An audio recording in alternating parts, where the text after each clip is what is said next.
आप सभी भाई बहनों का आध्यात्मिक ज्ञानात्मक चैनल की ब्रेकिंग आध्यात्मिक न्यूज ज्ञान कक्षा में एक बार फिर स्वागत है। आज की चर्चा का विषय है अहंकार, जिसको एक इंग्लिश में ईगो कहते हैं। और हमने तो देखिए चित्र में ही कुछ ऐसा डिजाइन सा बनाया है ताकि अहंकार शब्द का एक सही सही यथार्थ अर्थ भी आपको में समझ में आ जाए। और ये जो ईगो शब्द है इंग्लिश का है, इनके भी सही सही अर्थ आपको में समझ में आ जाए। क्योंकि हमने देखिए चित्र में इस शब्द को ही कुछ अलग अलग रंगों से दर्शाया है। तो ये रंग ही अपना स्वयं का अर्थ समझाते हैं, स्वयं का एक भावार्थ समझाते हैं, ताकि ज्ञान की सूक्ष्म कड़ियां आपको हमें समझ में आ जाए। अन्यथा साधारण स्थितियों में मनुष्य को सही सही शब्दों के अर्थ ही समझ नहीं आते।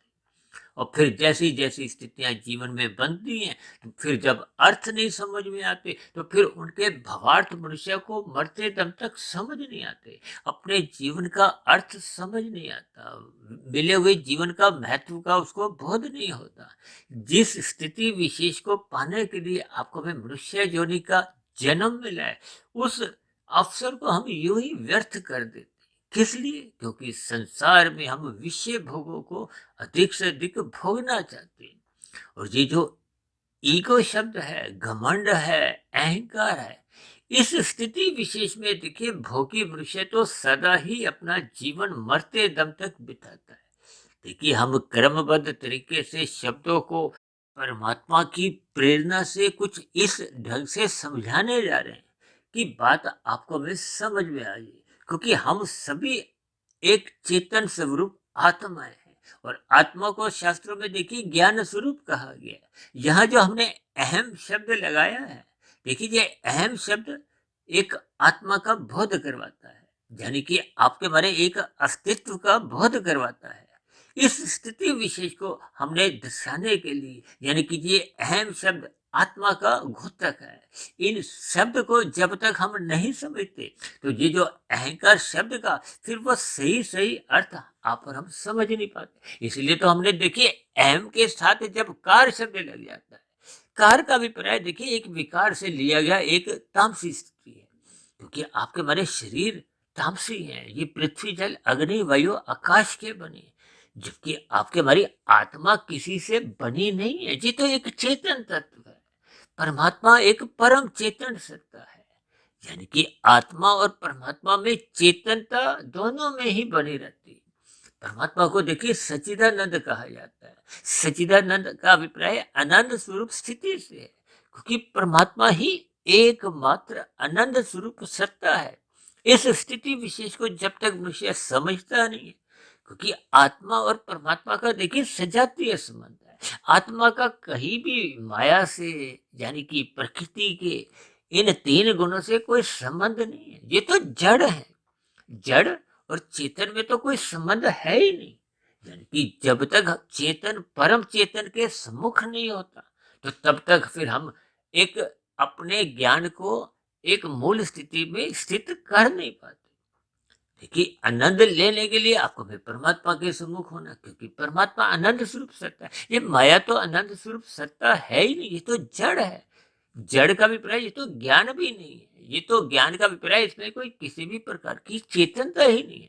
और ये जो माया हर्षण जो आपको हमें परिवर्तनशील नजर आती, ये तो परमात्मा की ब्रह्म शक्ति पाकर ये आपको हमें क्रियाशील लगती है। ये जो संसार में माया में हर्षण आपको इतने परिवर्तन दिखते हैं, ये जो संसार आपको भोग में ही लगता है, ये जो पांच भोग विषय हैं, गंध रस रूप स्पर्श और शब्द, देखिए इन भोग विषयों के कारण ही आपका हमारा जन्म हुआ है। इन सभी स्थितियों को भोग दृष्टि से न समझते हुए ज्ञान पूर्वक आपको हमें समझना चाहिए।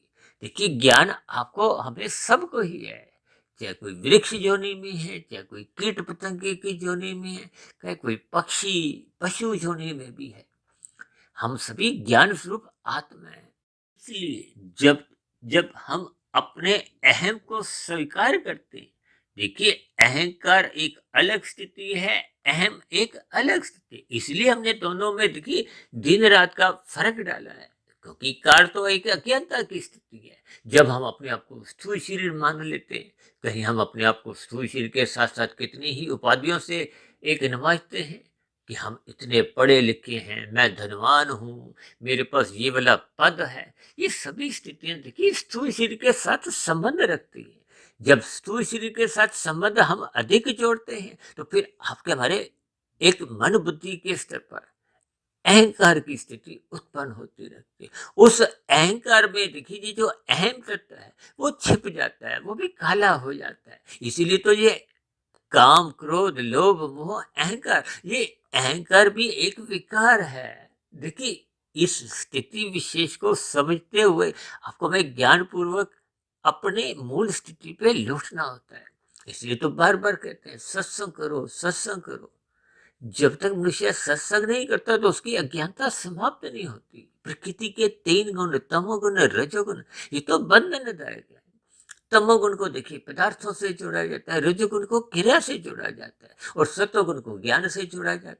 यहाँ ज्ञान का अभिप्राय देखिए उस भौतिक ज्ञान से भी है और आध्यात्मिक ज्ञान से भी है। अभी कुछ दिन पहले तो हमने देखिए भौतिक शिक्षा से आध्यात्मिक यात्रा के ऊपर कुछ वीडियो प्रसारित किया था, ब्रह्म मुहूर्त ज्ञान उपदेश कक्षा। यानी कि इन सभी कड़ियों को आपको हमें जोड़ना होगा। स्थूल शरीर क्या है, सूक्ष्म शरीर क्या है, कार्य शरीर क्या है और आत्मा और परमात्मा की क्या क्या स्थिति है। देखिए हम सभी आत्मा ज्ञान स्वरूप है। बस इस स्थिति विशेष को ही जब हम अपनी स्मृति में बनाए रखते हैं तो फिर ये आपका ये जो अहंकार की जो एक घमंड वाली स्थिति है, जो ईगो की स्थितियां हैं, तो फिर वो आपके हमारे जीवन में वो जन्म ही नहीं लेती।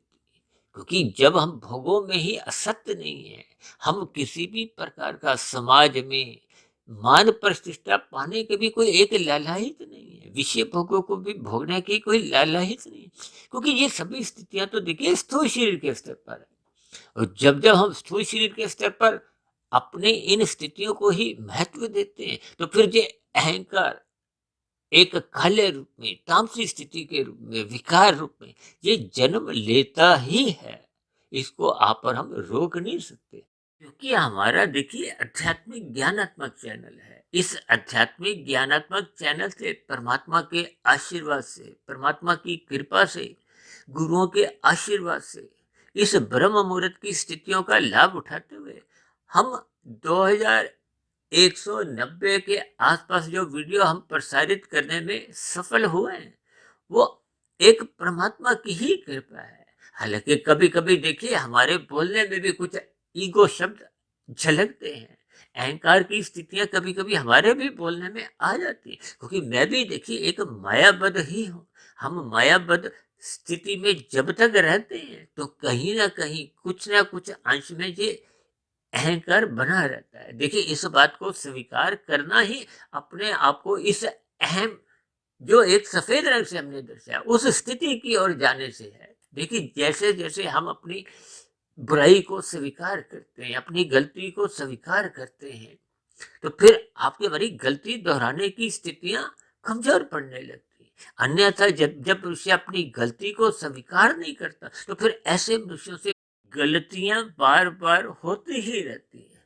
देखिए इन सभी एक यथार्थ स्थितियों को आपको मैं अपने जीवन में स्वीकार करना होगा, इन सभी स्थितियों पर चिंतन करना होगा। जब तक मनुष्य अपने जीवन में चिंतन नहीं करता, चिंतन करने का अभिप्राय देखिए सात्विक स्थिति से है, ब्रह्म मुहूर्त में उठने की स्थिति से। इसलिए हम बार बार जोर देकर कहते हैं क्योंकि वो सत्वगुण की एक शुद्धतम स्थिति है। उस स्थिति विशेष का आपको में लाभ उठाना चाहिए। ये लाभ उठाने से ही आपके हमारे आध्यात्मिक उन्नति के दरवाजे क्रमशः खुलने आरंभ होते हैं। तो फिर मनुष्य के जीवन में ये जो जितने जितने अंश में अहंकार होता भी है वो धीरे धीरे समाप्त होता जाता है। जब अहंकार समाप्त हो जाते हैं, कर्तापन समाप्त हो जाता है तो फिर कार्यशील पूर्ण रूप से शुद्ध स्थिति में होता है। कार्यशील जब शुद्ध बन जाता है यानी कि जब 100% शुभ संस्कार बन जाते हैं, बुरे संस्कार दग्ध बीज हो जाते हैं तो फिर आत्मा पे किसी भी प्रकार का कोई आवरण नहीं होता। तो फिर ऐसी स्थिति विशेष में जब स्थूल शरीर की मृत्यु हो जाती है तो फिर कारण शरीर आपको भी कोई भौतिक शरीर में जन्म लेने को बाध्य कर नहीं सकता क्योंकि कारण शरीर समाप्त हो गया। कारण के समाप्त होते ही कार्य अपने कार्य स्थिति में आ ही नहीं सकता। इस गणित को आपको में समझना होगा। तो फिर ऐसी स्थिति विशेष में आत्मा पर किसी भी प्रकार का कोई भौतिक बंधन नहीं होता। बंधन तो देखिए कार्यशील के कर्माशय संस्कारों का होता है। यानी जब कार्यशील की एक किसी भी प्रकार की जो एक परछाई है, एक मैल रूप में, चाहे वो मल की हो चाहे विक्षेप की हो, क्योंकि रजोगुण तमोगुण ये एक बंधनदायक है। तभी तो सतोगुण को मुक्तिदायक कहा जाता है। तभी तो कहा जाता है सत्संग करो, सत्संग करो।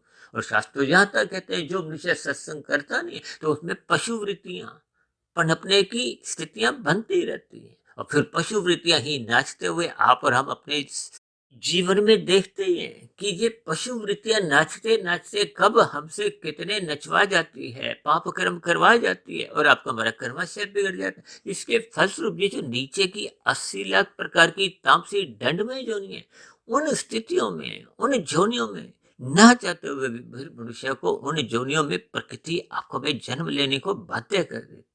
इसलिए हम सभी भाई बहनों को ज्ञानमय स्थिति बनानी होगी, श्रद्धा पूर्वक सत्संग करते रहना होगा, ब्रह्म मुहूर्त पर उठकर इस किए गए सत्संग का चिंतन मनन करना होगा, ताकि आपके हमारे मन बुद्धि शुद्ध हो। और जैसे जैसे मन बुद्धि शुद्ध होते जाते हैं तो फिर शास्त्रों का अध्ययन करते करते हम शोध की स्थिति में आ जाते हैं। शोध करते करते फिर कार्यशील शुद्ध होता जाता है और शुद्ध कार्यशील होते होते आपकी बड़ी आध्यात्मिक उन्नति के दरवाजे खुलते जाते हैं। जैसे जैसे आध्यात्मिक उन्नति होती जाती है तो ये जो अहंकार, जो एक काले रंग की स्थितियां हैं, तामसी स्थितियां, ये सहज ही क्रमशः समाप्त होती जाती है। और जब ये पूर्ण रूप से समाप्त हो जाता है तो फिर सहज ही आपके हमारी आध्यात्मिक शरीर पाने की पात्रता बन जाती है। मोक्ष प्राप्ति के लिए आप और हम योग्य साबित हो जाते हैं। तो फिर ऐसी स्थिति विशेष में स्थूल शरीर के मरने पे आपको में आध्यात्मिक शरीर की प्राप्ति हो, एक लंबे काल के लिए फिर हम आनंदमय जीवन बिताते हैं। तो ऐसी सभी क्रमशः शुद्ध स्थितियां आपके हमारे जीवन में भी बनना आरंभ हो। इन्हीं शुभ कामनाओं के साथ आज की चर्चा विशेष को अब हम यही विश्राम देते हैं। कल सुबह फिर मिलते हैं ब्रह्म मुहूर्त ज्ञान उपदेश कक्षा में। तब तक आप अपने आध्यात्मिक मित्र सुधीर भाटिया फकीर को इजाजत दें। आप सभी भाई बहनों को बहुत बहुत शुभ रात्रि। और सुबह ब्रह्म मुहूर्त में उठने के लिए, साधना के दरवाजे खोलने के लिए मेरी ओर से बहुत बहुत शुभकामनाएं। फिर भी चर्चा संबंधित आपके मन में किसी प्रकार का कोई प्रश्न उठ रहा हो, मेरी कही गई बातें आपको तर्क संगत आधी अधूरी लगती हो, यानी कि किसी भी प्रकार का आपका कोई मतभेद हो, शिकायत हो, तो आपके प्रश्नों के साथ साथ आपकी शिकायतों का नीचे दिए गए कमेंट्स बॉक्स पर सदा ही स्वागत है। इस चर्चा विशेष को ध्यानपूर्वक सुनने के लिए आप सभी भाई बहनों का बहुत बहुत धन्यवाद।